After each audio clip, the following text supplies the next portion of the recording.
la película. ¿Quién la había visto? Levante la mano. Bueno, seguramente que hayáis sacado nuevas lecturas de la película. Bueno, voy a pasar el micro, ¿vale? Como hoy estoy solo, pues os lo vais pasando, ¿vale? Lo voy a encender. Bueno, solamente hay que darle al encendido y ya está, ¿vale? Lo apago y quien quiera hablar, pues que lo voy a dejar por aquí, por ejemplo, ¿vale? A ver, primero me gustaría hablar un poco de la censura, ¿vale? Unos minutos para que comprendáis un poco cómo fue la película. A ver, hasta el año 1963, esta película es del año 61. Bien, pues hasta el año 63 no había una normativa de censura. Sí que había censura, pero no había una normativa clara que nos dijera qué se podía censurar y qué no. Entonces, en otras muchas películas que hemos proyectado, los propios directores se autocensuraban y entonces jugaban un poquito con eso para que cuando llegara la censura, pues no le quitaran parte que ellos ya lo habían decidido. Entonces, bueno, a través de de ir por caminos ahí bordeando y tal, pues conseguían burlar un poco la censura. A partir del año 63, con Manuel Fraga de ministro de Información y Turismo, sí que se especifica en esa normativa lo que es la censura. A veces venía bien para los propios proyectos creadores de los directores y otras veces venía mal.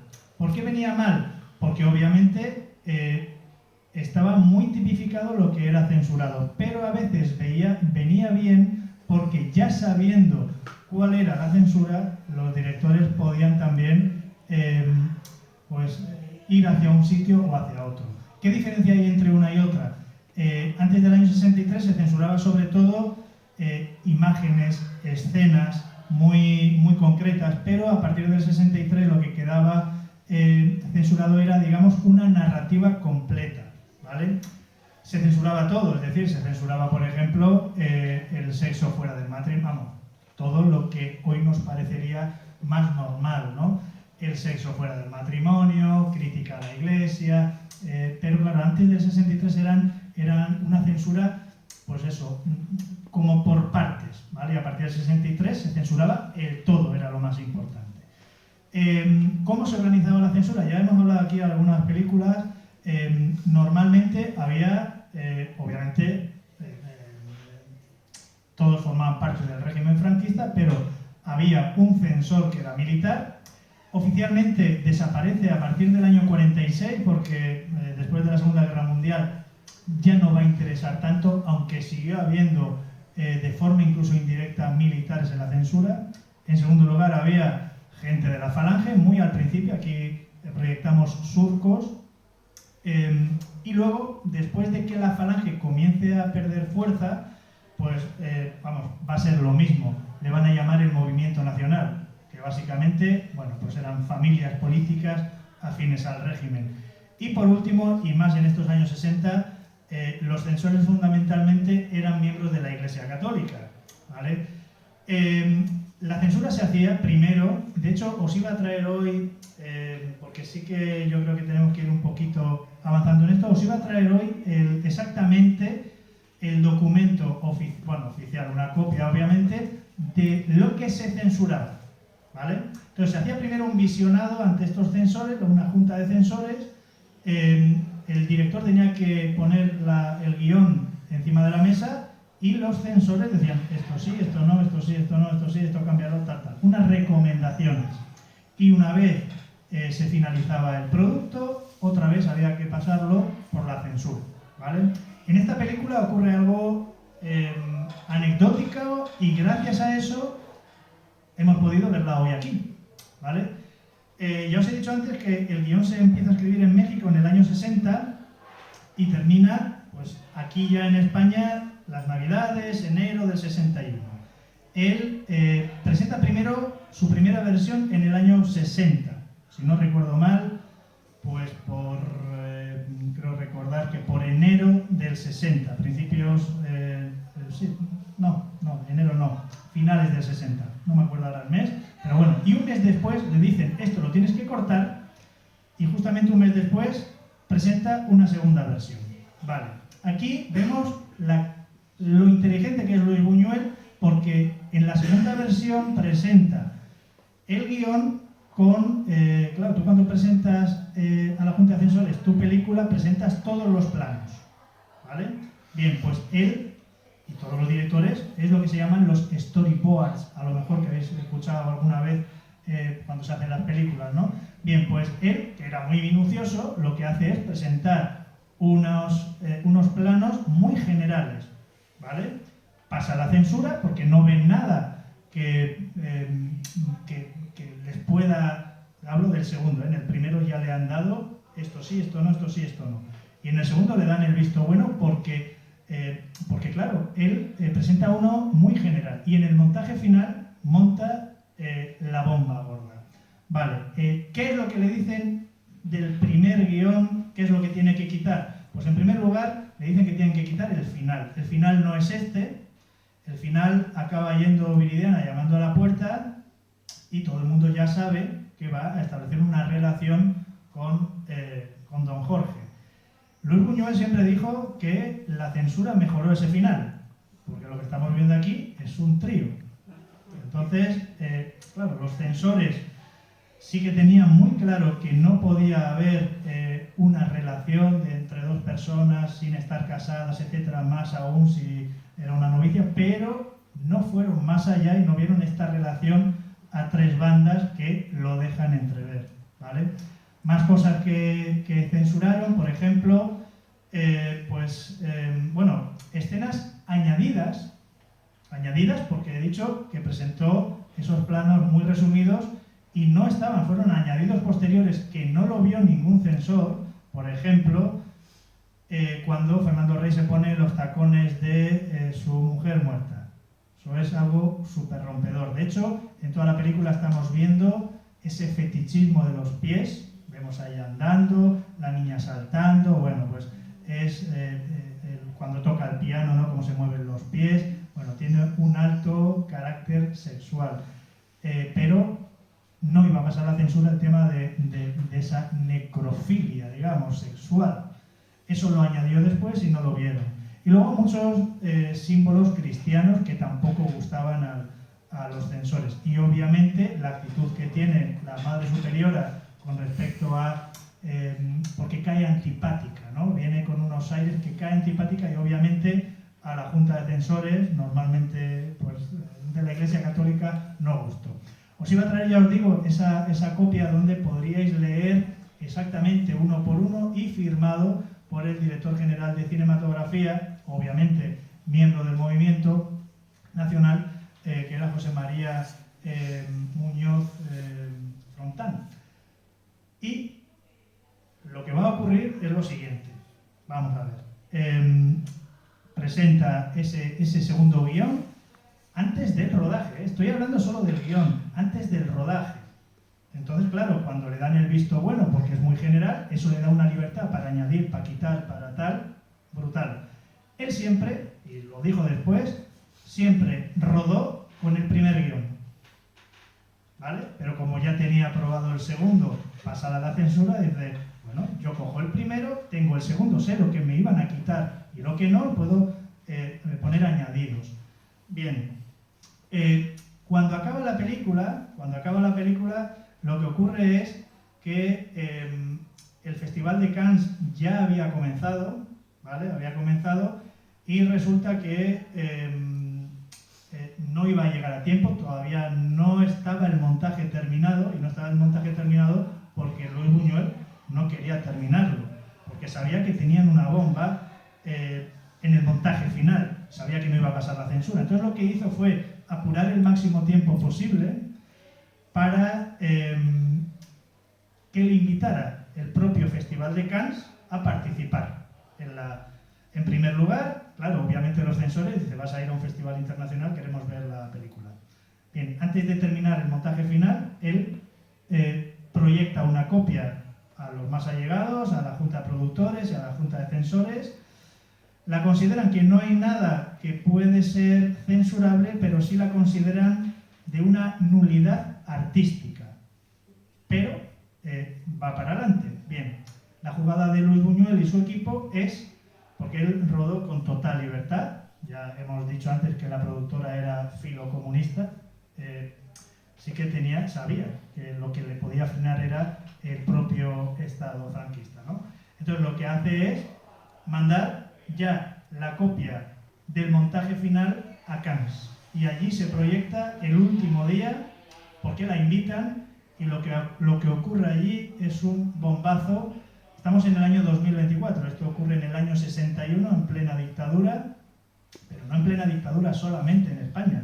Podemos hablar de las dictaduras de la Europa del Este. O sea, la democracia, ya hemos hablado en algunas películas, no era lo general. Y sí lo había en Estados Unidos, con todas esas digamos, paréntesis.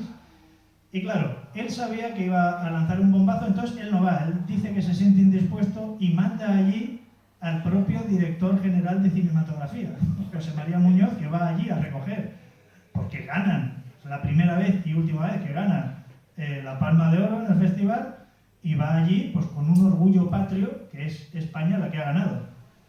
Bien, en el momento en que ese hombre pisa España, es destituido. ¿Por qué? Porque la Iglesia, en cuanto se hizo pública la película, se hizo pública, cuando tenían allí su público que estaban ahí a ver qué van a hacer esto, porque obviamente Luis Buñuel no era un tío bien visto, había estado exiliado, y bueno, cuando se habló de todo esto, que fue un bombazo, la Iglesia Católica la consideró herética, la consideró blasfema y amenazó con excomulgar a todos los artífices de la película, ¿vale? Obviamente Luis Buñuel fue censurado aquí, no hará más películas hasta bastante más adelante, y esta película no fue, y esto sí que lo quiero dejar claro porque no ha habido ni precedentes ni consecuentes, no fue, digamos, prohibida, fue declarada inexistente. Eso quiere decir que se borró de todos los registros, de todos los cartones, como si no se hubiera hecho, ¿vale? Gracias, y por eso podemos verla hoy, gracias a Silvia Pinal, la que hace de Viridiana, junto con Lucía Bosé, que era amiga suya, que ya vimos aquí la película La muerte de un ciclista, y el Dominguín, que cogieron una copia y salieron por patas hacia México y salvaron la copia de la película Viridiana, ¿vale? Entonces, gracias a eso podemos verla hoy aquí y bueno, han visto y ya está. Y eso con respecto a la censura. A partir de ahora el pepinazo es vuestro y la palabra es vuestra. ¿Qué os ha parecido la película? ¿Alguien que inicie? Pepi, tú tienes el micrófono. ¿O quién tiene el micrófono? ¿Quién tiene el micrófono? Sí, lo tengo yo. Ah, pues venga. Algo que te haya parecido, no sé. Si la había visto, si está acostumbrada a este tipo de cine, no sé. Pero, sí. ¿Así? ¿Sí? Impresiona muchísimo. Es que no me extraña que finalmente no la dejaran ver aquí. Es que es muy, muy fuerte. O sea, mucho más que a lo mejor algunas películas que no tienen censura hoy en día. A mí por lo menos me lo ha parecido, es que está todo lleno de retoques, pero a todos los niveles. No solo sexuales, sino yo qué sé, de maneras de ser, de los pobres, como al final uno tiene una preconcepción de cómo van a ser, cómo resultan ser, al final, no sé, tú mismo también estás ahí un poco expectante, pero parece que sabes qué es lo que va a pasar, no sé. Sí, a ver, o sea, tiene estopa para todos. Y luego hay cosas, o sea, entre los añadidos, por ejemplo, la escena más famosa final, ¿no? La que se quedan todos congelados, la Santa Cena, ¿no? de Leonardo. En principio, él se lo encontró en un día de rodaje, iba allí, tenía que rodar con los mendigos, vio la mesa perfectamente puesta y tuvo un flash, Dice, ostras, pues ni estaba en el primer guión ni en el segundo, se le ocurrió. Lo que pasa es que había seis mendigos y entonces fueron a buscar a otros 2 o 3 más y creo que la escena son 9 y no 12. Pero la composición es muy conseguida. De esa escena, pues ahí tenemos al ciego que preside la mesa, un ciego guiando a otros ciegos, y el que preside la mesa es Jesús, que representa el cristianismo. ¿Qué quiere decir? Que el cristianismo no ve muchas de las cosas que pueden ser criticables. Por ejemplo, es una pregunta que lanzo. Por ejemplo, ¿no? ¿Qué más cosas podemos ver ahí? Venga, alguien más, que yo hablo mucho. Bueno, yo voy a... Porque me siempre gusta romper un poco. Venga. Para que se hable más. Yo creo que se escucha bien sin micrófono. Sí, venga. Claro. No, yo pienso que en general es abrupta porque nos da una información tremenda. Sí, pero yo creo que se escucha, ¿no? Sí, yo creo que se escucha, sí. Se escucha sin micrófono. Vale, venga. Yo lo que veo, por ejemplo, es que es muy abrupta desde el momento cero, que es un peliculón que ni te lo esperas, porque yo lo que he visto de este guión, vamos, de este director, sabemos que se sale un poco, ¿no? Pero es que es en todo, es que refleja, digamos, lo añejo, lo humano, las desigualdades, hay un arte tremendo. Y después no encajamos, que ahí estamos todos.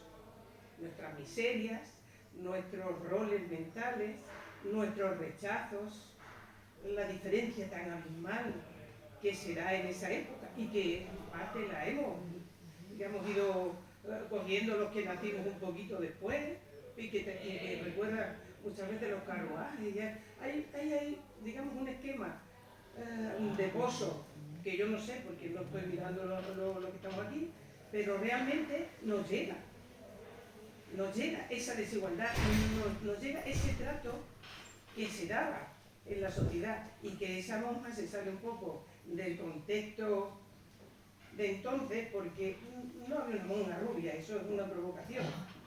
Entonces, se sale un poco del contexto de lo que era antes, o por lo menos no se trataba, digamos, la religión desde ese punto de vista digamos, de la pureza, del querer arreglar las cosas de una forma tan ingenua, sino se trataba, pues eso, tengo las imágenes religiosas, pero realmente tengo también el cuchillo dentro de las imágenes religiosas, que Sin tiene embargo, una connotación, ¿no? sí, a ver, lo comprendo perfectamente, pero sin embargo, en el régimen franquista, desde que se instaura, te diría yo, hasta, bueno, de hecho ha dejado el pozo todavía hoy, ahora la Iglesia quiere, digamos, reclutar y lo está consiguiendo muchos jóvenes a través de la música. Hay grupos ahora así de música y tienen las redes sociales y tal, pero realmente el mensaje que lanza la Iglesia es que si tú haces buenas obras, la Iglesia, el cristianismo en general, pero desde el inicio del propio cristianismo, si tú haces buenas obras, tú vas a alcanzar la salvación eterna. Lo que muestra esta película, bueno, y eso obviamente el régimen de Franco y precisamente con los nacionalcatólicos que estaban en el gobierno, eso lo llevan, digamos, como forma de vida y como forma de ser de la sociedad española. Otra cosa es que haya gente que no lo comprendiera o que a partir de los años 60, que lo representa el propio Jorge, ¿no? Que trae un poco la modernidad, ¿no? La obra, el poner en funcionamiento un poco la finca. De hecho, la música se refleja muy bien, ¿no? Como pone al final ese twist y tal. Sí que hay elementos que quieren poner fallas, pero el mensaje es claro. El mensaje es que si haces buenas obras, vas a conseguir la salvación eterna y además siéntete bien porque eres buena persona. Sin embargo, se ve en varias escenas, todos vais a recordar la escena del perrito, está Paco Rabanne, el perrito, dice, jo, qué mal, venga, lo voy a comprar a una buena obra, pero automáticamente se cruza con otro carro que viene otro perro en la misma situación. Es decir, es una buena obra, pero el mundo no cambia por eso. Además, incluye ahí un elemento político. Quienes van montados en ese carro son dos guardias civiles, que quedan por encima del perro. ¿Qué representa el perro? ¿Qué representa los guardias civiles? La autoridad y el pueblo. O sea, todo eso en una sola imagen. Para concebir eso hay que ser un tío, y luego por no hablar de todos los guiños a la historia del arte, que si hemos hablado de la Santa Cena, que es el más, pero por ejemplo hay otro que a mí, yo esto sí lo he tenido que leer, hay muchas cosas, porque como todos vemos la peli y se nos ocurren miles de cosas que luego a lo mejor no son o no es lo que quería decir el director, pero eso es la riqueza del cine. Y otras cosas sí que me ha parecido interesante y las he leído y me ha parecido alucinantes. Os cuento una. Cuando está en la oración del Angelus, ¿no?, que representa, digamos, la anunciación de la Virgen por el Arcángel Gabriel, eso es lo que nos dice, bueno, esa escena o ese plano está basado en un cuadro de Millet, ¿vale?, que se llama el Angelus. Este es un poco más amplio. El encuadre de ese plano es que Viridiana queda arriba, forma como un triángulo. Si paras el momento adecuado, Viridiana queda arriba y queda como un triángulo en esa composición. Bien, ahora viene Dalí y hace un análisis crítico desde el punto de vista surrealista para analizar esa realidad. Llega a una conclusión que nos deja locos, que es un ceremonial de muerte donde hay connotaciones erótico-sexuales. Y tú dices, ostras, que me lo expliquen, por favor. Bien. Se ha demostrado después, Millet, que era un pintor del siglo XIX, se demostró hace ya unos años que él, una de sus pasiones era realizar dibujos pornográficos. Algunos han hablado de si lo llevaría a la práctica o no. Estamos hablando de ceremonial de muerte y de sexo. Según Dalí, dice que ese cuadro representa ese ceremonial de muerte, o sea, antes, durante y después de la copulación. Bien, tú dices, flipante. Ahora viene Buñuel y dice, claro, Buñuel conocía muy bien a Dalí, de hecho empezó en su corriente surrealista. Y ahora Buñuel, que claro, los que son directores de cine, bueno, parece que están como menos considerados. Buñuel hace una reinterpretación de la reinterpretación de Dalí. Se hace un análisis radiográfico del cuadro y encuentran en la parte baja un féretro, ¿vale? Y si analizamos la película de Buñuel, es un ceremonial de muerte que acaba en la escena matándose un mendigo al otro, ¿no?, en un intento de violación. Todo ese proceso representa, pues, la reinterpretación de Buñuel, que curiosamente el que la intenta violar es el que la pinta como virgen, ¿no? Ostras, esto dices, a ver, pero es que esta película, esto es una cosa, o sea, no tendríamos noche para hablar aquí de todo lo que hay aquí, a poco que miremos. Por eso esta película es obligada a revisitarla siempre que podáis. Y es alucinante. Oye, ¿y llegó a comercializarse la película? Hasta el año 77 no. Aquí se estrena el año 77. ¿Se vio en... Sí, a ver, después de este bombazo, Buñuel censurado administrativamente, de hecho le marcaron la muerte administrativa y hasta el año 70, hasta que muere Franco, obviamente no se puede. Pero masivamente no se ha visto, ¿no?, esta película. A ver, sí, yo creo que es muy conocida. En ciclos así de cine, yo la he visto en Cáceres hace muchos años, en la Filmoteca, luego la volví a ver en un pueblecito, estando de profe también, en Navalmoral, la proyectaron, pero nadie comentaba, que yo creo que después de ver esta película es que puedes estar un mes hablando de esta película. Entonces, bueno, más cosas que... Con respecto a lo del perro, justo antes él le dice a ella precisamente eso. ¿Qué vas a hacer con estos mendigos y los miles de mendigos que hay en el mundo? ¿No? Que al final es lo del perro. Claro. ¿Qué vas a hacer con este perro y los miles de perros que hay atados también debajo del perro? ¿No? venga, hasta luego. Habéis hablado de los mendigos como que no son tan, claro, como nos lo esperábamos. Los mendigos son los 12 apóstoles, pero representan los 7 pecados capitales. Y en cada uno de ellos vas a ver la gula, ese mendigo que se va por orgullo, dice, yo no me voy con esto. Hay uno que se va, ¿no? Al principio, pero dame una limosna, pero me voy. Yo no voy a soportar a mí que... Dice, porque uno es pobre, ¿no? Dice. Y a cada cosa que veamos, pues representa uno de esos pecados capitales que también es muy interesante.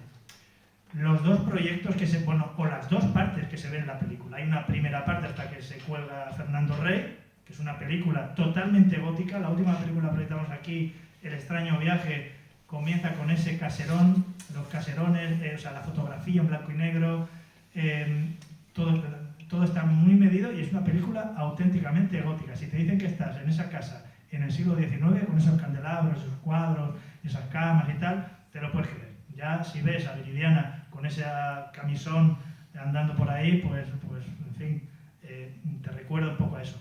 Pero en el momento en que muere Fernando Rey, la película es completamente distinta, que es cuando aparecen los mendigos. Y se ven...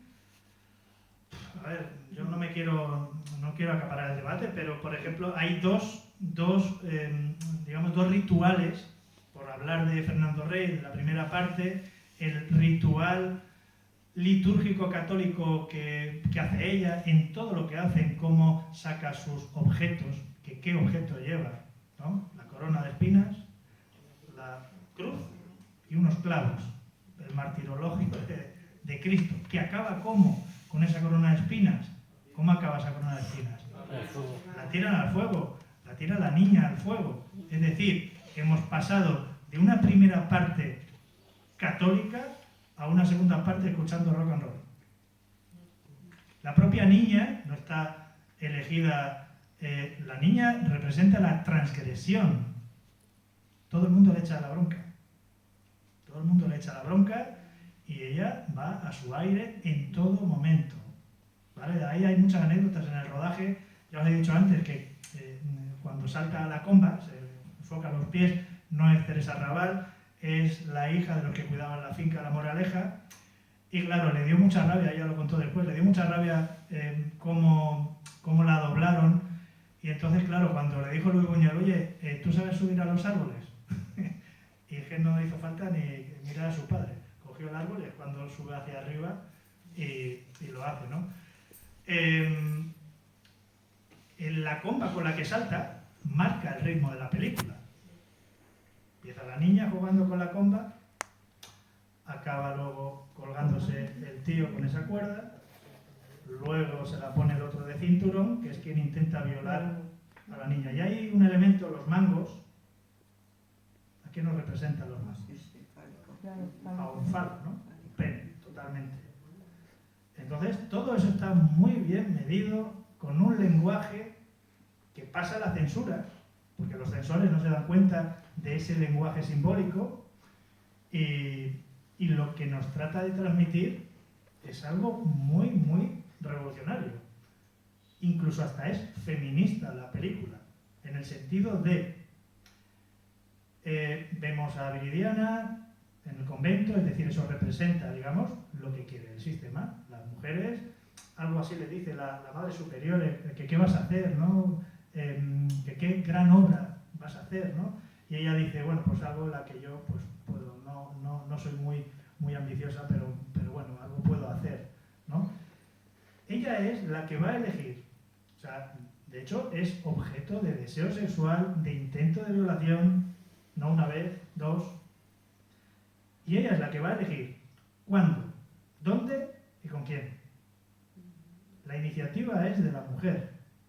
Rompe con toda una dinámica del cine clásico y de la historia del cine en la cual el hombre espera seducir a la mujer y la mujer espera a ser seducida por el hombre. El otro día echaba una película con Doris Day y no me acuerdo ahora el otro, sí, un ejemplo de anteayer. Siempre es el hombre que seduce. Aquí no. ¿Y cómo cambia? Es un viaje por todo el personaje de Viridiana, cuando llega la primera noche, se mira en el espejo y, voy a decir, dice, joder, soy muy guapa, iba a decir otra cosa, estoy muy buena, que además es guapa y tiene un cuerpazo y es guapísima, y le da reparo. Pero al final, cuando coge ese espejo roto del cajón y se mira, y se pone el pelo aquí a ver cómo me queda, incluso mueve los labios sensuales, porque va a practicar a ver cómo se presenta a ese hombre que ha visto que le vuelve loca. Que ya sabe que va a ser un trío, o si no lo puede intuir, y fijaos de qué manera tan sutil sabemos perfectamente que Jorge ya está con Ramona. Y en la manera en la que está, cuando le muerde, ¿no? Dice, aquí hay tomate, ¿no? Entonces, que son detalles muy... ¿Hay por allí? Sí. ¿Le damos el micro? No. ¿Tiene buena voz? Referido al cordón. Sí. El cordón de salto, Sí. se cuelga también, como decía Sí, sí. aquí el caballero, y también es el signo del sacerdote, que es cuando... Sí, total, exacto, mira, qué buena, perfectamente, exactamente, me encanta, sí, directamente. Representa también esa cuerda de la sotana, ¿no? Yo que he estudiado en un colegio de franciscanos, vamos, lo tengo muy claro. Sí, es cierto, algo de allí. Mira, hay que... la película es muy inventiva, pero no sabe nadie. Es la crítica a la hipocresía y a la doble vida y al que nada es lo que parece. Claro. Los pobres, en lugar de estar agradecidos por la atención que se les hace, destrozan la casa, casi violan a la mujer, se matan entre ellos. Un desastre de pobres, me recuerda a los plásticos, es primo hermano. Respecto del respetabilísimo tío, cuando se queda solo se pone el corsé de la mujer y se mira al espejo y se pone los zapatos. Y luego termina rapándose, que tampoco es un ejemplo de virtudes. Pero la más fantástica es la de Santa Viridiana. Fijaros cómo evoluciona desde que viene del convento con su maleta llena de crucifijos, clavos, instrumentos de la pasión, y se pone el cilicio y se acuesta en el suelo. Santa de Peana. Santa de Peana medio, ¿no? Porque al final ya sabemos cómo termina la cosa. Pero hay una escena que no lo habéis comentado que yo, muy atrás, antes de empezar ya a descubrirse un poco por dónde van los tiros. La del vaso de la leche. Sí, claro. ¿Os habéis fijado cómo se acerca su manita Obviamente. al tema de dónde A la sale la ubre leche? de la vaca. No está viendo de dónde sale la leche, está mirando otra cosa, y está tocando otra cosa que todo. Exactamente. Eso es Y sexo ahí puro y duro. ya empiezas a ver por dónde van los tiros. Sexo puro y duro. Pero también el toro negro, cuidado con el toro negro. ¿Qué es el toro negro? En una niña de 9 o 10 años Claro. que está constantemente viendo escenas sexuales, Sí. por ejemplo, ¿no? Bueno, los niños se ponen aquí detrás del sofá donde los niños viendo. Claro, exactamente, el niño lo está cantando todo, ¿no? A todos los niños, y no sé cómo los censores no vieron eso. Claro. Y al final, Claro, lo disfrazó de una partida inocente y partida de carta. claro, pero eso, porque lo estamos hablando aquí. Si tú vas a la Junta de Censores y nos descubre aquí hablando, nos vamos a estar a la cárcel.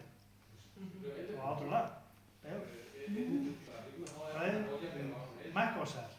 Los dos proyectos, por ejemplo, que tiene tanto Jorge como Viridiana, son dos proyectos que fracasan. ¿Vale? Viridiana intenta sentirse, porque claro, aquí también se trata el tema de la culpa. O sea, ella se siente culpable por el suicidio de su tío y quiere hacer lo posible, que no le sale bien. Pero forma parte, digamos, con una actitud activa.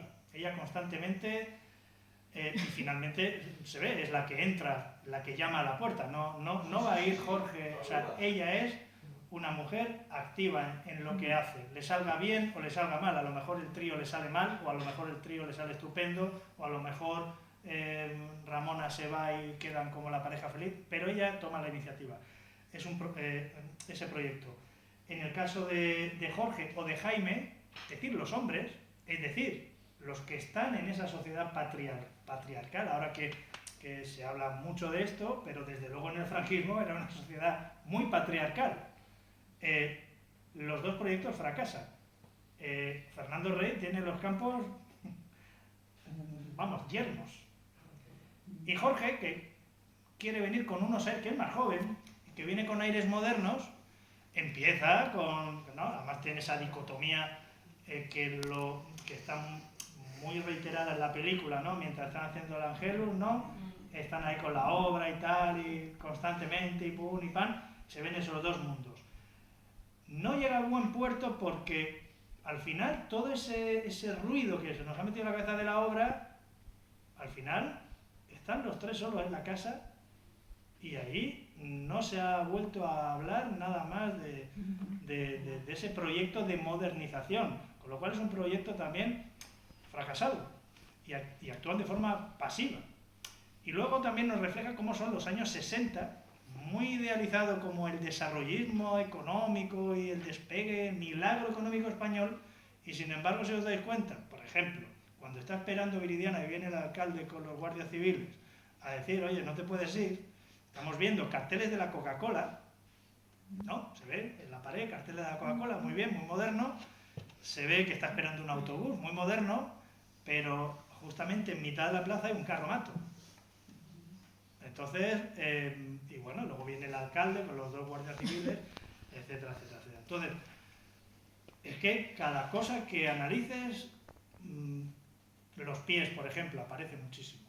Los pies, objeto sexual, fetichista total. Se ha incluso hecho paralelismo, esto también lo he tenido que leer, pero lo he tenido que leer para verificar, digo, no sé, lo mismo se me va la pinza. Pero yo cuando vi la primera vez a Viridiana, había visto Vértigo y claro, me recordó a Hitchcock. O sea, Hitchcock utiliza rubias y tenía ese también un gusto muy particular a nivel sexual como Buñuel. Si veis Los pájaros, por ejemplo, cuando atacan a Tippi Hedren, es una violación total. No sé si tenéis ese fotograma. Si no, bueno, como en la segunda parte de este ciclo, que espero que dure muchos años, intentaremos proyectar películas clásicas universales, pues ese tipo de cosas. Y me recordó mucho a Hitchcock, porque rubias, complejos sexuales, una vida sexual oscura. Fijaos lo que soñaba Luis Buñuel cuando tenía 12 o 13 años. No tenía reparo en decirlo. Tampoco se demostró luego que hiciera nada, en fin, no. Pero es la vida íntima de las personas, y aquí se ve muy bien esa contraposición, que los directores andan muy de puntillas, incluso los más innovadores.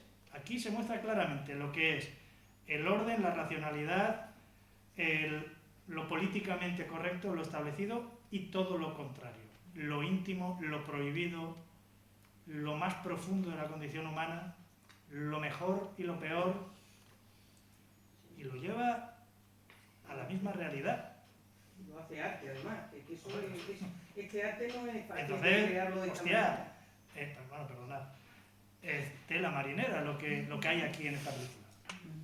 Y la escena es también cuando por la noche parece que Ramona cree claramente, porque además la hija le dice que la ha visto besándola, entonces ella claramente piensa que ha abusado de ella. Por la mañana cuando él le dice no he abusado, no me crees, y ella se queda callada, pero luego va a la cama y abre la sábana, ve que no hay sangre, quizás, o sea, ahí ella es consciente que no ha abusado de ella, pero bueno, sí, pero quiere pensar que sí, ¿no? Sabe perfectamente, en mi opinión, lo que ha hecho don Jaime. ¿Por qué? Porque ella también es su amante. O sea, es una sirvienta en el estatus social, el señor y la sirvienta. Y la sirvienta lo han cogido, o sea, está muy bien cogida la actriz. La actriz, desde un punto de vista, yo que soy un chico, me parece atractiva esa mujer. Es amante de don Jaime, va a ser amante de don Jorge, y entonces, claro, ella, en cuanto ve que no hay sangre, sabe perfectamente lo que ha ocurrido. perfectamente. No pasa nada, pues estaba la Y no pasa camioneta. absolutamente nada. De hecho, hay una escena que esta sí que es flipante cuando le dice don Jaime, te tengo que pedir un favor. Lo primero que hace ella es tirarse de aquí, Sí, al sí, botón, también, sí. para desabrocharse, porque lo ha hecho ya muchas veces. ¿Y la Es niña? muy- Y la niña, a mí me da la Es hija sensación, de... claro, es hija de Margarita, Dice, no tiene padre, no sé no cómo. se sabe que pueda ser él, obviamente. Si pensamos eso, que es muy factible, yo lo pensaba, pero vamos más allá. ¿Cómo mira don Jaime a esa niña con 9 años? No se ve en la película, pero a lo mejor cuando tenga 11 o 12 sí lo ve.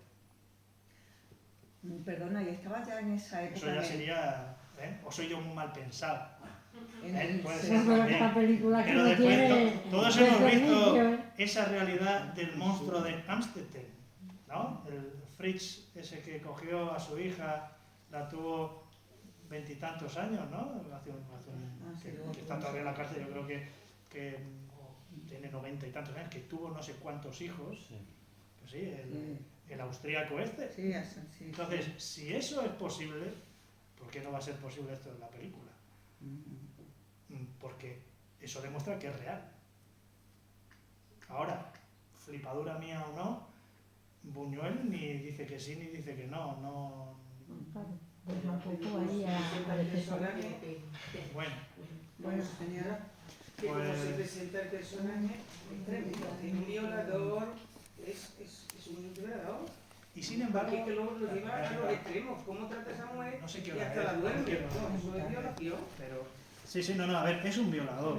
Por lo Un menos, violador, como ¿no? dice él, de pensamiento. Y fijaos, aquí hay Cuando la otra... besa, y cuando la besa dormida, desde el Claro, no, bueno. En esa dicotomía, obviamente es un violador. La tiene ahí, de hecho la ha narcotizado y quizá, claro, él se da cuenta. ¿Por qué? Aquí hay, yo no sé, a veces pienso una cosa, a veces pienso otra, pero entiendo yo, o me da a mí, la educación que tiene Fernando Rey le hace tener cierto espíritu crítico, es decir, voy a desenfrenarme aquí con mi sobrina. Reparo. Y sin embargo, los mendigos no tienen ningún tipo de reparo en violarla. De hecho le dice, a ver si cuando acabe hay algo para mí. Se está anticipando las manadas que vemos hoy en día. Entonces, yo he pensado en que quizá esa educación, esa buena educación que ha recibido Fernando Rey, le hace frenarse. Eso no quita que no sea un violador, obviamente, para hacer lo que pretendía. Y a poco que bueno, lo está haciendo con Ramona y lo va a hacer con la niña probablemente, ¿no? En la educación no lo veo todo, ¿no? Yo esa escena la he visto de otra forma. Yo creo que la narcotiza, las intenciones que tenía, de hecho, casi la lectura. Sí. La camisa y de pronto da un salto y se va. Sí, claro, se da cuenta. Muy potente, para mí muy potente. Llegó un momento que me dijo, pero aquí, no sigo, me voy. Puede ser. Yo lo veo así. Pero por cuestión de edad o por cuestión de personal, De pronto dice adiós. porque fíjate, si es por cuestión de edad, hay una escena en la cual está el ciego, que le han quitado a su, ¿no? Con la que iba a realizar el sexo.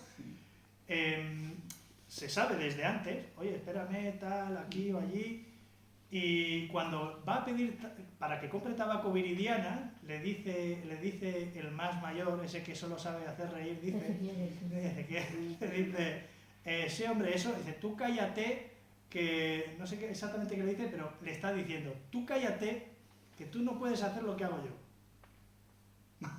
¿Sabes? Y el otro le mira como diciendo, vale, compra el tabaco, que yo no puedo hacer lo que haces tú, que es llevarse a la otra. O sea, es un continuo de... En fin, bueno. Yo creo que... Vale, esta ya es la última película del ciclo, pero esperamos volver.